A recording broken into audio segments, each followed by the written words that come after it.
नमस्कार, मैं विष्णु बैरागी और आप देख रहे हैं मेरा यूट्यूब चैनल बैरागी की बातें। कृपा कीजिएगा मेरा चैनल सब्सक्राइब कर लीजिएगा। जो मेरी इस चैनल के नियमित श्रोता दर्शक हैं, उन्हें पास वाले चित्र में चांदनी वाला जी को पहचानने में कोई दिक्कत नहीं होगी। चांदनी वाला जी के काफ़ी कुछ वीडियो आप यहाँ पर देख चुके हैं, सुन चुके हैं, उनका आनंद ले चुके हैं। बस इतना फ़र्क है कि आज वे अकेले नज़र नहीं आ रहे हैं। इस बार उनकी जीवन संगिनी, उनकी अर्धांगिनी हमारी आदरणीय भाभी जी श्रीमती प्रतिभा चांदनीवाला जी भी उनके साथ में हैं। चांदनीवाला जी के बारे में भले ही मैंने पहले वीडियो में काफ़ी कुछ कहा हो, लेकिन फिर भी कुछ बातें आपको एक बार फिर बताना ज़रूरी समझ रहा हूँ, क्योंकि आज का विषय चांदनीवाला जी ने आज दोपहर में लगभग 1 बजे फेसबुक पर जो एक पोस्ट डाली है, वो पोस्ट ही आज की मेरे इस वीडियो का विषय है। चांदनीवाला जी, जैसा कि मैंने बताया था, बहुत संकोची हैं, खुद के बारे में बहुत कम बात करना पसंद करते हैं, हमेशा दूसरों के बारे में बात करते हैं, उनके बारे में सुनते हैं। देश में संस्कृत के अस्तित्व की रक्षा के लिए, संस्कृत की सुरक्षा और संरक्षा के इतिहास जब भी लिखा जाएगा भारत का, तब चांदनीवाला जी के योगदान के उल्लेख के बिना वो इतिहास कभी पूरा नहीं होगा। वे इस तरह से चौबीसों घंटे नींद में भी वो संस्कृत की रक्षा के लिए बराबर सक्रिय रहते हैं, परिश्रमरत रहते हैं। उन्होंने एक बहुत ऐसा अनूठा अभूतपूर्व काम किया है जो हमारे आने वाली पीढ़ियों के लिए अमूल्य निधि का काम करेगा। उन्होंने वैदिक ऋषियों के हिंदी भावानुवाद की उन्होंने बहुत कठिन काम किया है, और वैदिक कविताएं शीर्षक से ये भावानुवाद 10 खंडों में प्रकाशित हो रहे हैं। 9 खंड प्रकाशित हो चुके हैं, 1 खंड बहुत जल्दी सामने आने वाला है। सही बात तो ये, जो मैं जिस बात पर जोर देना चाहता हूँ, चांदनीवाला जी भारतीय सनातनी हिंदू के ऐसे आदर्श उदाहरण हैं कि हर कोई उन्हें देखकर विश्वास नहीं करेगा कि वे हिंदू सनातन के समर्थक भी हैं। वे इतने उदार हृदय हैं, इतने सहिष्णु हैं कि आज के धर्मांधता और कट्टरता के ज़माने में जो जो माहौल बना हुआ है, उसमें उनके आसपास के अतिवादी लोग उनसे चिढ़ते हैं, उन्हें हिंदू मानने से भी इनकार कर देते हैं। तो वह सही बात तो ये है कि उन्हें अतिवाद पसंद नहीं है, न दक्षिणपंथी अतिवाद, न वामपंथी अतिवाद। वे मध्यम मार्गी के बड़े पैरोकार हैं और मध्यम मार्ग से सबको साथ लेकर चलते हैं और सबके साथ चलते हैं। वे वैज्ञानिकता, तार्किकता, तथ्यात्मकता और व्यावहारिकता से, मतलब सांसारिक व्यावहारिकता, पारिवारिक व्यावहारिकता से धर्म को व्याख्यायित करते हैं और तदनुसार आचरण करते हैं। उनकी ये 4 बातें मैंने बताई, मैंने तार्किकता, तथ्यात्मकता, वैज्ञानिकता और व्यावहारिकता का एक शानदार उदाहरण आपको बताऊं, ये किसी को, बहुत कम लोगों को पता होगा। एक बार रतलाम के सर्व ब्राह्मण समाज ने उन्हें ब्राह्मण और ब्राह्मणत्व पे व्याख्यान देने के लिए बुलाया था। तो उन्होंने जो विवेचन प्रस्तुत किया, उसका असर ये हुआ कि रतलाम के सर्व ब्राह्मण समाज ने उसके बाद से आज तक चांदनीवाला जी को याद भी नहीं किया। ये चांदनीवाला जी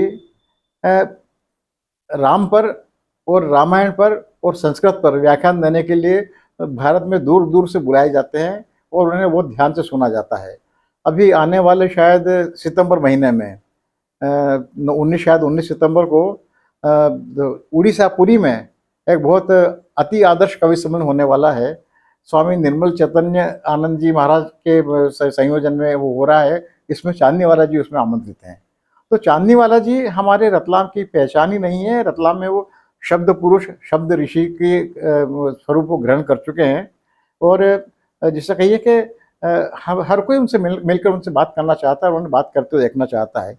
जिस दिन राम मंदिर प्राण प्रतिष्ठा हुई थी, उस दिन चांदनीवाला जी बच्चों की तरह पुलकित, आह्लादित, मुदित और प्रसन्न थे। किंतु आज जो उनकी पोस्ट देखी मैंने, तो मुझे लगता है कि उस दिन की उनकी प्रसन्नता, उनका आह्लाद, उनका आनंद, वो सब कुछ लगता है कि वो आज ध्वस्त हो गया है, और एक मूर्ति बन जो छवि टूटी उनके मन में, तो वे शायद स्तंभित भी हो गए हैं, खिन्न भी हो गए हैं।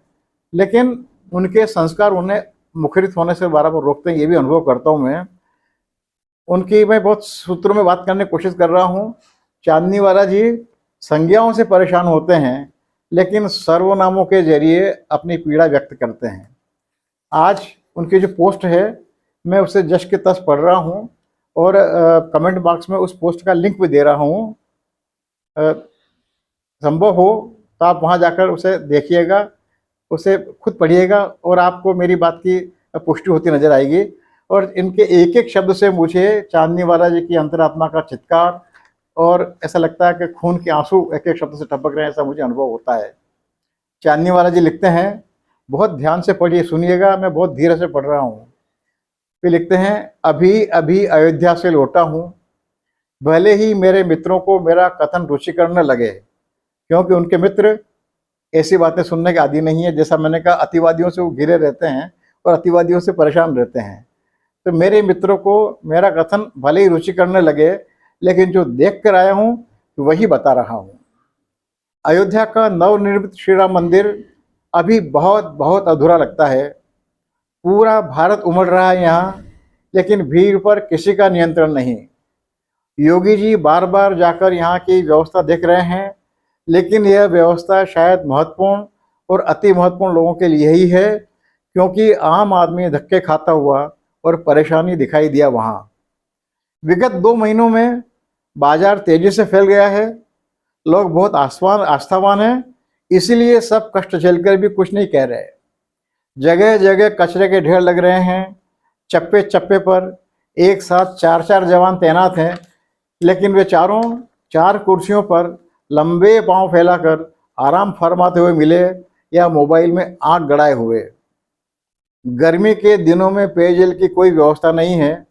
मैं अपने परिवार के 12 साथियों के साथ गया था, हम सब पानी को तरस गए।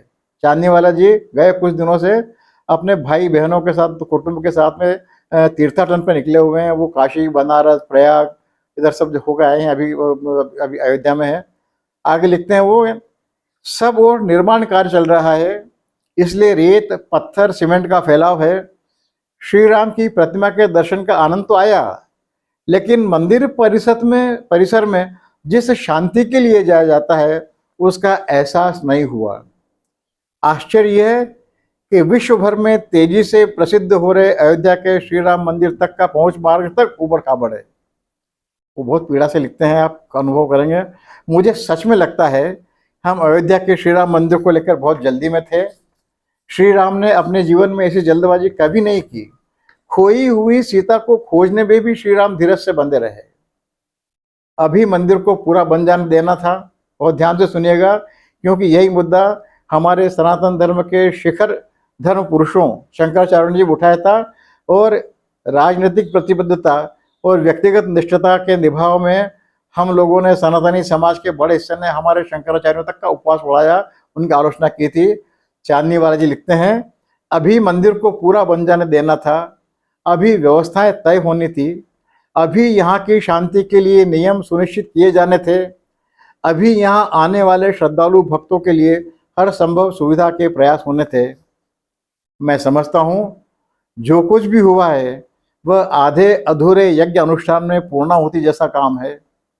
कैसे कहूँ, अब सबको लगता है कि लोगों की आस्था का यह मंदिर भी राजनीति ने छीन ही लिया। लोगों की भावनाओं को शोषण देखकर मन दुख से भर गया है। मैं रतलाम में बैठा हुआ चांदनी वाला जी की मनोदशा की कल्पना करके दुखी हो रहा हूँ। मैं रतलाम में उनके पास होता तो उनके पास जाकर उनको ढाढ़स बंधा था। चांदनी वाला जी अपनी हर पोस्ट के साथ में ठोकबंद भरपूर खुले हाथों से चित्र डालते हैं, लेकिन मित्रों इस पोस्ट के साथ उनका एक भी चित्र नहीं है। उन्होंने एक भी चित्र नहीं डाला। शायद उनके संस्कारों ने चाहा होगा कि केवल शब्दों तक ही अपनी बात कह दें, ताकि चित्रों के जरिए और अधिक बात को लंबा नहीं किया जाए, अधिक फजीहत नहीं हो। मैं इतना फर्क प्रार्थना करता हूँ ईश्वर से कि उनकी वेदना, क्योंकि देखिए एक सीधे निष्कलुष हृदय की तरह आह कभी निष्फल नहीं होती, कभी निष्प्रभावी नहीं होती।